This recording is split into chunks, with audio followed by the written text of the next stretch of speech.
भूती नारायण खरा आप तैसाची दुसरा. या अशा तत्वामुळे वारकरी लहान थोर उच्च नीच असा कुठलाही भेदभाव न करता एकमेकांना नमस्कार करतात. फारच अगोचर बोलतोयस तू.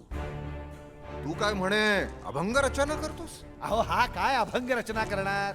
हे शब्द त्याचे नाहीतच मुळी. अगदी खरं बोललात मंबाजी बुवा. माझ्या वाणीतून मुखातून हे अभंग आपोआप बाहेर येतात. बर, कसे ते मला कळतच नाही. कसे ते नाही कळत? अहो खरंच सांगतोय कळत नाही. करीतो कवित्व म्हणाल हे कोणी नव्हे माझी वाणी पदरीची.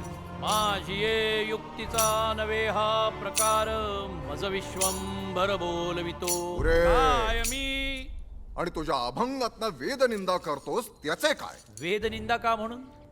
मी फक्त एवढंच म्हटलं की पांडुरंगाचं नाव घेतलं की वेदांचं सार अपसूक उमगतं. शास्त्रांचे जे सार वेदांची जो मूर्ती तो माझ्या सांगाती प्राण सखा क्षमा करा अतियोगी. आपण वेदांकडून ईश्वराकडे जाण्याचा प्रयत्न करता पण पांडुरंग आमचा सखा सोबती असल्यानं आम्ही ईश्वराकडून थेट वेदांकडे पाहतो. चित्रपट पाहण्यासाठी लगेच डाउनलोड करा अल्ट्रा झकास मराठी OTT ॲप.